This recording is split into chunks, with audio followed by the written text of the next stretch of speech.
Fox 10 News at 6. Tonight at 6, hundreds of mobile home residents in Phoenix get a little extra time to find a new home. They were facing eviction at midnight tonight until the city stepped in. A violent beer run is caught on camera. We show you what happened at this West Valley convenience store and how the culprit was eventually caught. A man is skateboarding across the country for a good cause. We catch up to him today to find out why he's doing it. Plus this. A day after being indicted by a grand jury, former President Donald Trump is on the attack. I'm Caroline Shively in Washington. I'll have that story coming up. First tonight at 6 o'clock, a Fox 10 weather alert for Arkansas and Iowa tonight, where damaging tornadoes tore through cities and towns earlier today. There's widespread damage in Little Rock. A massive twister flattened homes and businesses, flipped vehicles, and uprooted trees. The National Weather Service issued a tornado warning this afternoon with some 350,000 people in harm's way. Fire crews and hospitals are busy tonight with rescues and injuries. Nearly 70,000 customers lost power, and the governor declared a state of emergency. It is terrifying. It was like a split second, maybe, that you thought, I thought that me and two other, and Bill were dead. I just thought, okay, this is how I end my life. It was like I couldn't tell, but I would say 1 minute of total hell. Everything in this parking lot seemed like it was flushing into that building.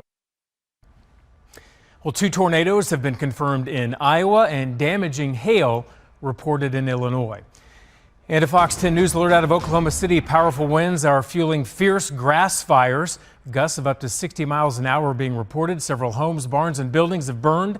Plus, people living in the far northeast part of the city have been evacuated. A stretch of I-35 has been shut down, and more than 30,000 people have lost power.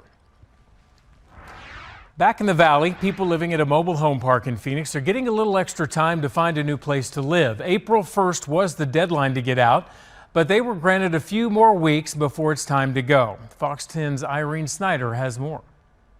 Well, there are 300 people affected at these 3 different trailer homes. The people living at Walden Court are the ones that were originally supposed to leave tomorrow, but now they were granted another couple of months to find a place to live. Dennis Huddleston, along with dozens of his neighbors, are getting ready to pack up their belongings and move out. The problem is they don't know where they can go. It's pretty sad. Leaving, they're making us get out of our home. The families here at Weldon Court were originally forced to leave by tomorrow, April 1st. It's one of 3 area trailer parks being torn down to make way for redevelopment projects. Residents say they were sent an email granting them an extension until June 30th. The extension, Huddleston says, is a help, but he still can't afford a decent home anywhere in Phoenix, and he can't find an apartment complex that will allow his 4 dogs. You got to have $20,000 down. Ain't nobody in this trailer park's got $20,000. It's really expensive right now everywhere. It's like $1,200 to rent, or for like a studio, and then for like 2 bedrooms, they're like $2,000. It's really tough. Obed Sines says he's literally lived here his entire life. He was born in this trailer park. They're taking my home without giving us nothing, without getting us a place to stay. The city council previously voted to use $2.5 million from Federal American Rescue Plan to help these displaced residents. But residents say giving up on their homes and their community will never be easy. It's sad. Like when somebody around here has like a big cookout or something, they always invite everybody. It's just like we're all family.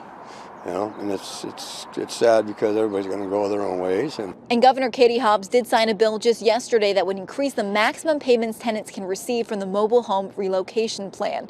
And the tenants there tell us that their new date to move out is June 30th. Reporting in downtown Phoenix, I'm Irene Snyder, Fox 10 News.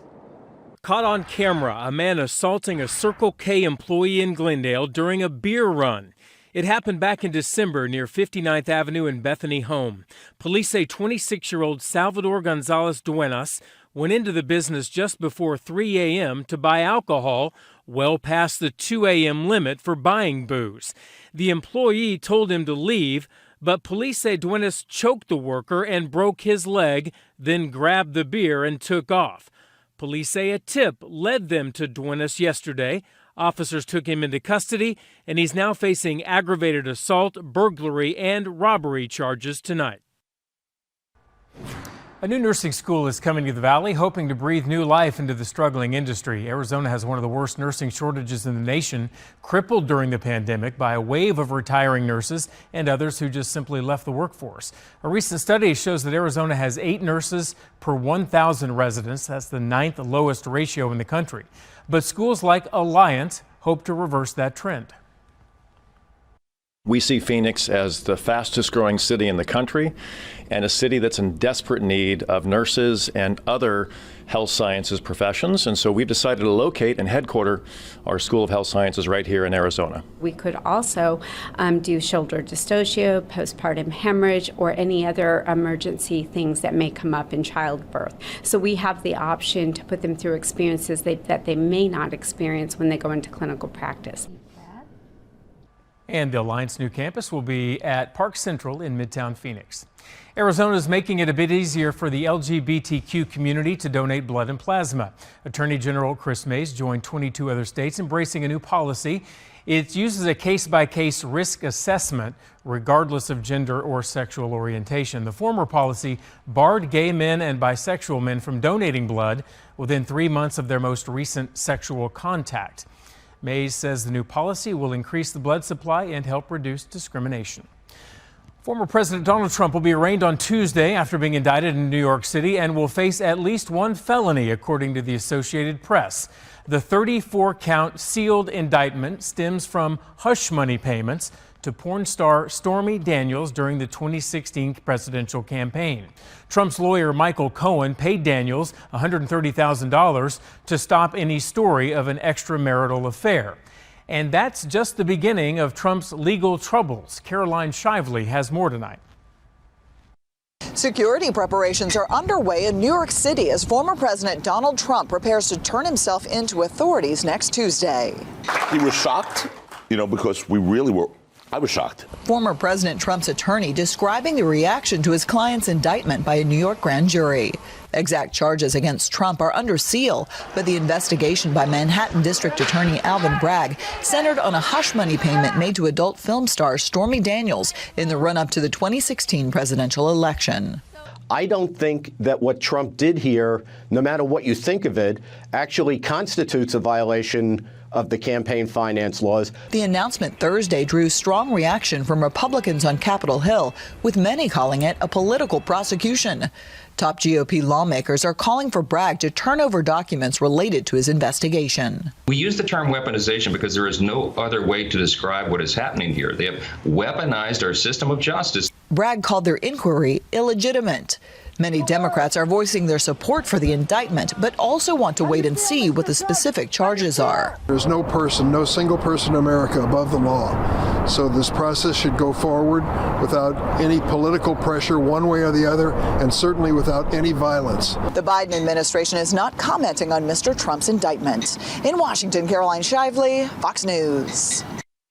Up next, a man is skateboarding across America, hoping to help a good cause and maybe set a world record along the way. We catch up to him rolling through Arizona. Plus, a pizza party inside the zone. Why a man celebrated his birthday with hundreds of homeless people.